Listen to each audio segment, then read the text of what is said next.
네, 윤석열 검찰총장에 대한 법무부의 징계위원회가 이제 하루 앞으로 다가왔습니다. 네, 추미애 장관과 윤 총장 측 연일 날카로운 신경전을 이어왔는데요.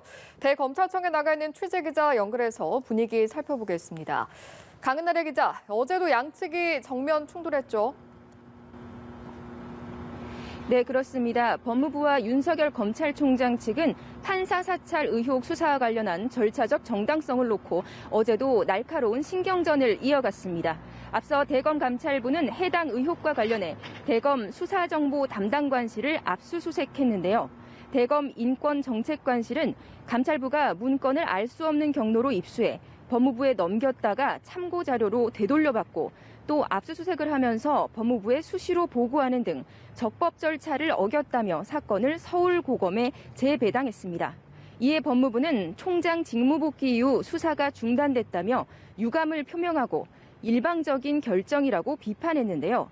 한동수 대검 감찰부장은 오늘 아침 SNS에 감찰을 무력화하는 내부 공격에 교만과 사리까지 느껴진다 이렇게 적었습니다. 대검은 공정성 확보를 위해 특임검사 임명을 요청했지만 법무부가 소극적인 입장을 보여 서울고검에 재배당한 것이라고 추가로 밝히기도 했습니다. 이에 대한 법무부의 공식 입장은 아직 나오지 않은 상태입니다. 내일 징계위가 열리면 결과도 당일에 나오는 겁니까? 징계위는 내일 오전 열리지만 당일 의결까지는 어려울 수 있다는 전망이 나옵니다. 우선 윤 총장 측이 징계위원 기피 신청을 하면 이를 심의하고 의결하는 절차가 선행돼야 합니다. 법무부가 위원 명단을 공개하지 않고 있지만 윤 총장 측은 이용구 법무부 차관, 심재철 법무부 검찰국장 등에 대해서는 기피 방침을 굳힌 상태입니다. 관련 자료들을 놓고 치열한 공방이 예상되는 데다 증인 신문 과정도 길어질 수 있다는 관측이 나옵니다. 윤 총장 측은 앞서 류혁 법무부 감찰관 등 3명을 증인으로 신청했는데요. 오늘 한동수 대검 감찰부장과 이성윤 서울중앙지검장, 정진웅 전 형사 1부장 등을 추가로 증인 신청할 계획입니다. 채널A 전 기자 강요미수 사건 관련 소명을 위해서라는 설명입니다.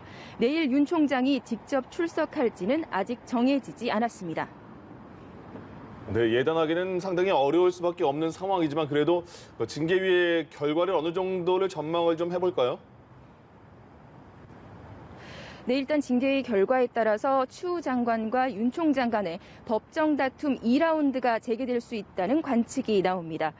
일단 검사징계법상 윤 총장이 받을 수 있는 징계는 해임, 면직, 정직, 감봉 그리고 견책이 있습니다. 만약 징계위가 최대 6개월 정직 처분을 내린다면 내년 7월까지가 임기인 윤 총장에게는 사실상 해임과 같은 결과가 될 걸로 보입니다. 중징계 시 윤 총장은 또 집행정지 신청과 행정소송으로 맞설 전망입니다.